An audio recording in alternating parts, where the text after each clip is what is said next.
Hello कॉन्फ्रेंड्स, last class के अंदर हम लोगों ने जो है स्टेट का पार्ट पूरा कंप्लीट कर दिया था, जो कि हमारा पार्ट 6 ऑफ द कॉन्स्टिट्यूशन है। पार्ट 7 जो है वो हमारा डिलीटेड है। देखो बेसिकली हुआ क्या कि जब 1951 तक हमारा जब तक कॉन्स्टिट्यूशन सही से बना नहीं था तो हमारे पास 4 पार्ट के जो है पार्ट में हमारे पूरी कंट्री हमारी डिवाइड थी। जैसे पार्ट ए, पार्ट बी, ये मैं आपको पहले भी बता चुका हूँ लेकिन मैं एक बार दोबारा रिपीट कर दे रहा हूँ। पार्ट सी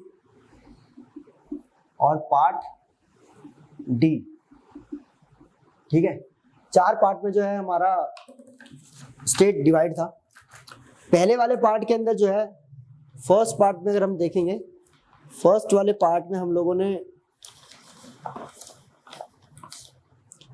उन 11 प्रोविंसेस को रखा, जो 11 प्रोविंसेस जो है हमने किससे लिए थे, हमने 11 प्रोविंसेस जो है ब्रिटिश से लिए थे, ठीक है, ध्यान रखेंगे। हमने 11 प्रोविंसेस जो ब्रिटिश से लिए थे,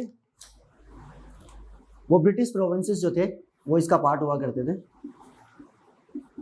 उसके बाद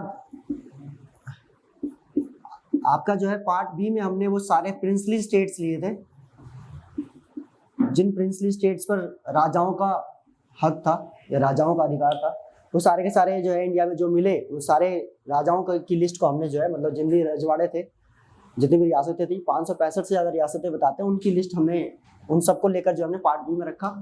पार्ट सी में जो है हमने उन कमिश्नरेट स्टेट्स को रखा जहाँ पर ब्रिटेन का डायरेक्ट कंट्रोल था, ये 4 थे। और उसके बाद पार्ट डी में हमने एक अंडमान एंड निकोबार को जो है रखा था यूनियन टेरिटरी के तौर पे। उसके बाद क्या हुआ कि हमने 1951 के बाद जो है आपका हमने स्टेट रिऑर्गेनाइजेशन के ऊपर काम करना स्टार्ट किया। 1956 में जो है हमने स्टेट रिऑर्गेनाइजेशन एक्ट इंट्रोड्यूस किया और इसमें हमने ये जो पार्ट्स थे इन सारे पार्ट्स को हटाया और सिर्फ 2 पार्ट रखे, पार्ट ए और पार्ट बी। पार्ट ए के अंदर 14 स्टेट्स थे और पार्ट बी के अंदर जो है हमारे 6 यूनियन टेरिटरी थी। 6 यूनियन टेरिटरी थी, ठीक है जी, ध्यान रखेंगे। तो ये वाला हमारा पूरी तरह से हटा दिया गया, ठीक है, ध्यान रखेंगे। तो देखा जाए तो पार्ट ए को हमने स्टेट में कन्वर्ट कर दिया, पार्ट बी को डिलीट कर दिया पूरी तरीके से, पार्ट सी में हमने जो है मिक्स कर दिया किसको, डी को, और हमने मतलब पार्ट बी बना दिया इन दोनों को मिक्स करके। अगर देखा जाए तो पहले हमने जब कॉन्स्टिट्यूशन बनाया था तो हमने क्या किया था कि पार्ट 5 में हमने यूनियन के बारे में बताया था, यूनियन के बारे में। पार्ट 6 में हम लोगों ने जो है, पार्ट 6 के अंदर हम लोगों ने मतलब जो कॉन्स्टिट्यूशन के जो 22 चैप्टर है उसमें से जो 5वां चैप्टर है वो यूनियन का था, 6ठा चैप्टर जो था वो आपका किसका था, ये आपका स्टेट का था। और आपका जो 7वां चैप्टर था पार्ट 7, ये हमारे उन सारे I will say princely states के ये चैप्टर हुआ करते थे, प्रिंसली स्टेट्स। तो इसका एक आर्टिकल होता था, आर्टिकल 238। यहाँ पे आपको याद होगा कि 152 से लेकर 237 तक हम लोगों ने जो है यहाँ पर खत्म किया है आर्टिकल, और यहाँ पर जो है आपका आर्टिकल 52 से लेकर और आपका जो है 151 तक हमने ये यहाँ पे किया था। इसका एक ही आर्टिकल था, आर्टिकल 238, ये भी डिलीट कर दिया, ये पार्ट भी खत्म कर दिया हमने पूरी तरीके से, ठीक है, ध्यान रखेंगे। अब आगे अगला क्या, पार्ट 8। पार्ट 8 में हमने क्या किया था, पार्ट 8 में हमने जिक्र किया था यूनियन टेरिटरी का, ठीक है। तो यहाँ पे आर्टिकल 239 से लेकर आर्टिकल 241 तक था, ठीक है, ध्यान रखेंगे। इतना आर्टिकल हमने यूनियन टेरिटरीज के लिए रखा था। बाद में हमने जो है ये वाला पार्ट डिलीट कर दिया, तो ये वाला पार्ट हमारा खत्म हो चुका है। पार्ट 8 जो है वो हमारे पास बस बचा हुआ है, यूनियन टेरिटरी, ठीक है। मतलब अगर हम इस पूरे फॉर्मेशन को देखें तो पार्ट 8 के बारे में आज हम बात करने वाले हैं, यूनियन टेरिटरी के बारे में पूरी डिटेल में बात करूंगा मैं। और आप लोगों से रिक्वेस्ट है कि आप लोग आराम से तसल्ली से बैठ जाए और इस पूरे लेक्चर को समझे। अगर आप किसी यूटी का हिस्सा है, आप किसी यूनियन टेरिटरी का हिस्सा है, तो आपको जो है बेहतर तरह से ये चीजें समझ में आएगी। तो हम आज बात करने वाले किसके बारे में, पार्ट 8 के बारे में। पार्ट 8 क्या है, union territory. Part 8 of the constitution, that is union territories, ठीक है, ध्यान रखिए, यूनियन टेरिटरी। मैं शॉर्ट में लिख रहा हूँ तो you can understand these things. Union territory क्या है कि 3-4 तरीके से बनाए जाते हैं। एक तो नेशनल इंपॉर्टेंस से, नेशनल इंपॉर्टेंस से जिस पर्टिकुलर यूटी के ऊपर जो है जिस यूटी, मतलब देखो यूटी क्या है पहले तो ये समझ लो आप, हमारा ये पूरा का पूरा जो इंडिया है, ठीक है, हमारा जो ये पूरा इंडिया है, अगर मैं बोलूँ थोड़ा सा मैं बना ही देता हूँ, ठीक है, ये जो हमारा पूरा इंडिया है, इस पूरे इंडिया के अंदर बेसिकली क्या है कि देखो हमने हर चीज़ को बेटर एडमिनिस्ट्रेशन के लिए स्टेट्स में डिवाइड किया, हमने पूरे देश को, हमने पूरे देश को स्टेट में डिवाइड किया, हमने स्टेट्स में डिवाइड किया, ठीक है, हमने स्टेट्स में डिवाइड किया, हमने स्टेट्स में डिवाइड किया, हमने स्टेट्स में डिवाइड किया, and you will find out कि हमने पूरे देश को स्टेट्स में कन्वर्ट किया, और हमने जो है आपका जो है ऐसे करके हमने स्टेट्स बनाए। लेकिन कुछ कुछ ऐसे हिस्से, कुछ कुछ ऐसी टेरिटरी, अच्छा पूरे एरिया को कहते हैं टेरिटरी, तो यूनियन ने क्या किया कि डिवाइड कर दिए अपने पूरे कंट्री को, यूनियन ने अपने पूरे कंट्री को जो है डिवाइड करके स्टेट्स में कन्वर्ट कर दिया, और कुछ कुछ ऐसे क्षेत्र, कुछ ऐसे टेरिटरी, जिन टेरिटरी के ऊपर उन्हें लगा कि ये छोटे हैं, मतलब कि साइज में छोटे हैं, पॉपुलेशन में कम है यहाँ पर लोग, और प्लस जो है ये कुछ अलग आइडेंटिफिकेशन लेके चलते हैं, या कोई डिस्प्यूटेड है, कुछ ऐसा लैंड है, तो उसको यूनियन ने अपने कंट्रोल में ले लिया, इसलिए उसे कहा जाता है यूनियन टेरिटरी। तो वहाँ पे पूरा जो लॉ अप्लाई होता है वो किसका अप्लाई होता है, यूनियन का अप्लाई होता है, तो वही कहा जाता है दैट इज यूनियन टेरिटरी। और भी चीजें हैं मैं आपको बताऊंगा स्टेप बाय स्टेप, बट या दिस इज द कॉन्सेप्ट। तो यूनियन टेरिटरी शब्द का मतलब क्या होता है कि ऐसे ऐसे कुछ क्षेत्र, जिन क्षेत्रों के ऊपर कुछ विवाद है, या कुछ आपका जैसे मैंने बताया नेशनल इंपॉर्टेंस से, कुछ कल्चरली कुछ जो है वो थोड़े से यूनिक है, ठीक है, या आपका स्ट्रेटेजिक लोकेशंस पे है, तो ऐसा कोई भी जो पर्टिकुलर जो टेरिटरी है उसको यूनियन जो अपने पास ले लेता है उसे कहते हैं यूनियन टेरिटरी, ठीक है, ध्यान रखेंगे। अब वो यूनियन टेरिटरी में अगर मैं आपको बताऊं, हमारे पास नेशनल इंपॉर्टेंस से टेरिटरी के अंदर अगर मैं आऊंगा, सबसे इंपॉर्टेंट सबसे पहले जो आएगा that is Delhi. Delhi national importance से जो है यूटी के रूप में कन्वर्ट किया गया, क्योंकि यहाँ पे सारे के सारे जो डिप्लोमेट कम्युनिटीज हैं वो सारे के सारे यहीं पे हैं, प्लस आपका जो है जितने भी नेशनल इंस्टीट्यूशंस हैं वो सारे के सारे यहीं पे हैं, चाहे आप I will say supreme court की बात करें, पार्लियामेंट की बात करें, आप चाहे जो है आई विल से आरबीआई की बात करें, ठीक है, जितने भी आप इंस्टीट्यूशंस देखेंगे सब कुछ जो है मतलब लगभग आपको ये राष्ट्रपति भवन यहीं पे है, तो लगभग जो और भी नेशनल इंस्टीट्यूशंस हैं, ठीक है, जो सारे के सारे कहाँ पे विराजमान है, दिल्ली में ही है। प्लस उसके अलावा अगर मैं बोलूँ नेशनल इंपॉर्टेंस में, ये तो क्या नेशनल इंपॉर्टेंस, एक होता है कि आपका कल्चरल तरीके से, कल्चरल आइडेंटिटी उनकी थोड़ी सी यूनिक होती है, आइडेंटिटी जो है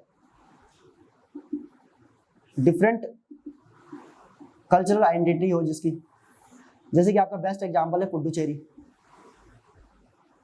पुडुचेरी आपका बेस्ट एग्जांपल है, क्यों? क्योंकि पुडुचेरी में क्या था कि पुडुचेरी पे फ्रेंच मतलब फ्रांस वालों का जो है कब्जा था, वो बाद में हमारे देश में मतलब ऐड ऑन हुआ, ठीक है, तो फ्रांस जब इसे देकर गया हमें, तो उस टाइम पे वहाँ पर मेजोरिटी लोग जो थे वो फ्रांस के कल्चर को, या वहाँ के पर्टिकुलर जो उनका जो मतलब लोग वहाँ पे थे वो ज़्यादातर जो ईसाई धर्म के थे, तो इसी वजह से उनके एक अलग कल्चर के होने की वजह से जो है उनको क्या कर दिया गया, यूनियन टेरिटरी में कन्वर्ट कर दिया गया, ठीक है, ध्यान रखेंगे।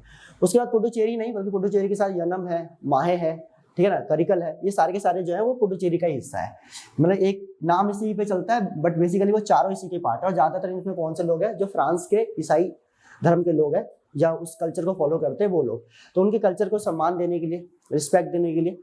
और भारत तो ऐसे भी है कि ऐसा देश है जहाँ पर अलग अलग कल्चर को जो है अपनी जगह दी जाती है।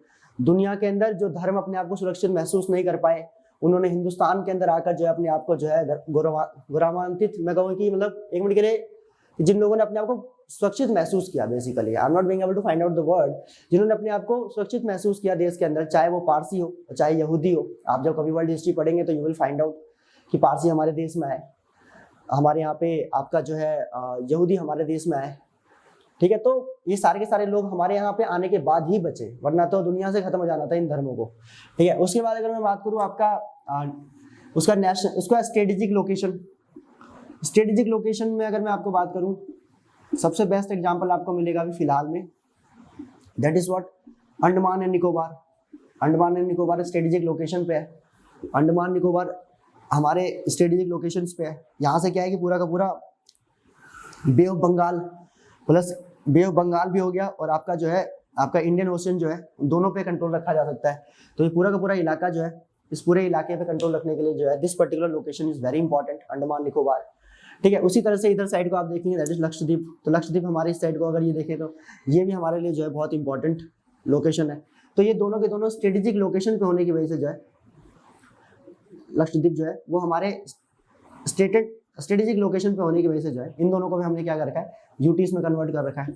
उसी तरीके से अभी हाल ही में देखेंगे जम्मू एंड कश्मीर को जो है 5 अगस्त 2019 को जो है आपका यूनियन टेरिटरी में कन्वर्ट कर दिया गया, प्लस लद्दाख, ठीक है, लद्दाख को भी। उसके बाद अगर मैं बात करूं आपका दमन दीव, दादर नागर एंड दमन एंड दीव, ये जो है पूरा का पूरा जो है इसको 26 जनवरी 2020 में जो है दोनों को मिक्स करके एक ही यूनियन टेरिटरी बना दिया गया। पहले अलग अलग थे। ये अपने साइज की वजह से जाना जाता है, साइज इनका थोड़ा छोटा है, पॉपुलेशन भी कम है, ठीक है, ध्यान रखेंगे। कितने हो गए, 1 2 3 4 5 6 7, एक कौन बच गया, चंडीगढ़ डिस्प्यूट की वजह से आज तक ये डिसाइड नहीं हो पाया कि ये हरियाणा लेगा इसको या पंजाब लेगा, ठीक है। तो इस डिस्प्यूट की वजह से जो है आपका चंडीगढ़ अभी तक क्या है, एक यूटी के रूप में ही है। सेंटर ने कहा कि जब तुम दोनों डिसाइड ही नहीं कर पा रहे तो एक काम करो, इसे हमारे पास छोड़ दो। तो चंडीगढ़ को जो है सेंटर अपने पास लेके बैठेगा। इस पूरे के पूरे यूनियन टेरिटरी जो है, जितने भी यूनियन टेरिटरी हैं, इन सारे यूनियन टेरिटरी का जो एडमिनिस्ट्रेशन है, वो आपका प्रेसिडेंट के हाथ में होता है, और प्रेसिडेंट क्या करते हैं, इसके एडमिनिस्ट्रेशन के लिए एक एडमिनिस्ट्रेटर जो है वो अपॉइंट करते हैं, ठीक है, एडमिनिस्ट्रेटर। इसके लिए आर्टिकल है आर्टिकल 239। आर्टिकल 239 क्या कहता है, जहां से आर्टिकल शुरू ही हो रहा है, ये जो यहाँ पे जो है आर्टिकल 239 से लेकर और आपका 241 तक जो है इस चैप्टर में है। तो आर्टिकल 239 क्या कहता है, इस यूनियन टेरिटरी के एडमिनिस्ट्रेशन के लिए जो है वो आपका किसकी जरूरत, उसको जो एडमिनिस्ट्रेशन है यूनियन टेरिटरी का वो किसके कंट्रोल में रहेगा, प्रेसिडेंट के कंट्रोल में रहेगा।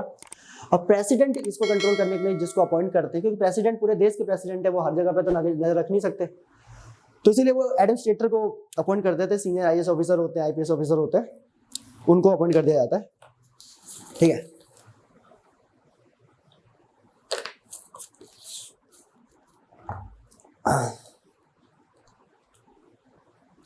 तो सीनियर आईपीएस आईएएस ऑफिसर्स को अपॉइंट कर दिया जाता है।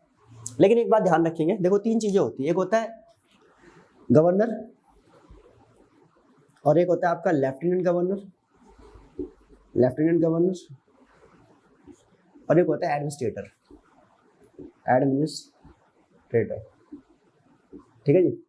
गवर्नर जो होते हैं वो जो पूरा स्टेटहुड जिसको मिला होता है स्टेट के होते हैं, लेफ्टिनेंट गवर्नर यूनियन टेरिटरी के होते हैं, एडमिनिस्ट्रेटर यूनियन टेरिटरी के होते हैं।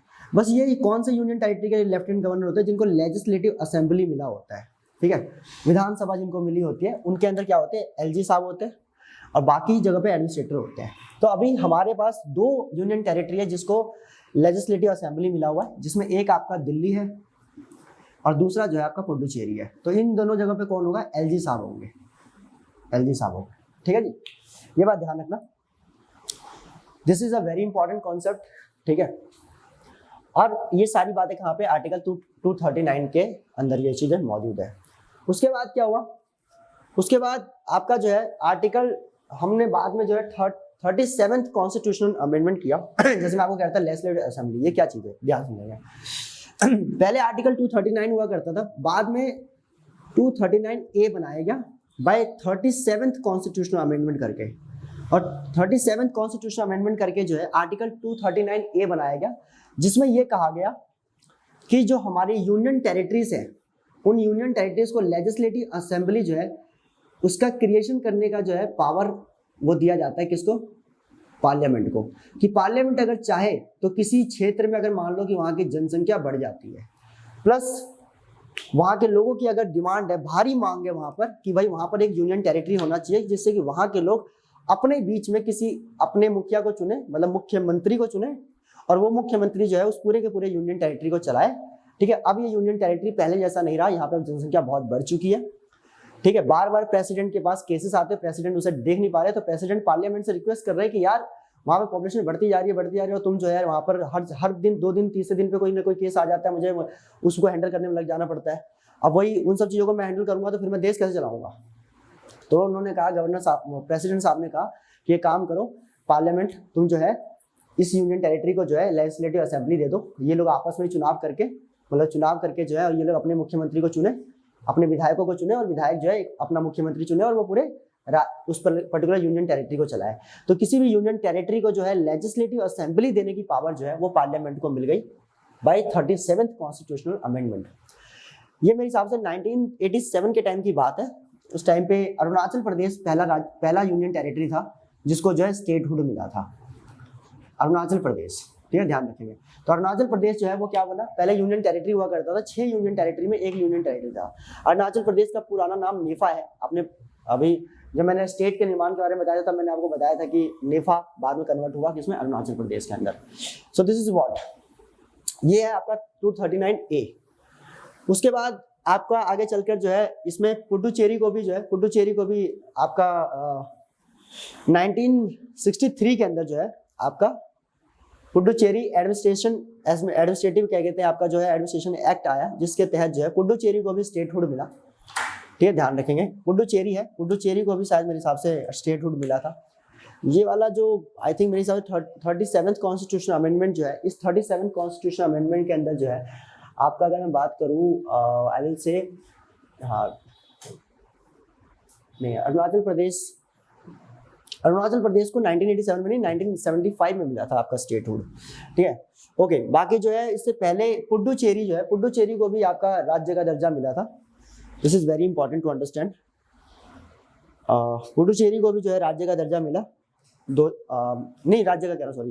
पुडुचेरी को भी जो है आपका यूनियन लेजिस्लेटिव असेंबली मिला बाद में जाकर पुडुचेरी को, क्योंकि यहाँ की जनसंख्या काफ़ी ज़्यादा थी, इसकी वजह से यहाँ पे भी आपका विधानसभा का चुनाव होता है और यहाँ पे चुना जाता है। किसी भी एक पर्टिकुलर यूनियन टेरिटरी को लेजिस्लेटिव असेंबली के लिए पार्लियामेंट को जो है आर्टिकल 368 के प्रोसीजर को फॉलो करने की जरूरत जो है वो नहीं पड़ती। ये मैंने आपको शायद बताया है, नहीं बताया, नहीं आगे बताऊंगा। तो 368 के फुल प्रोसीजर को फॉलो करने की कोई जरूरत नहीं है पार्लियामेंट को। पार्लियामेंट नॉर्मली कर सकता है इस तरीके से।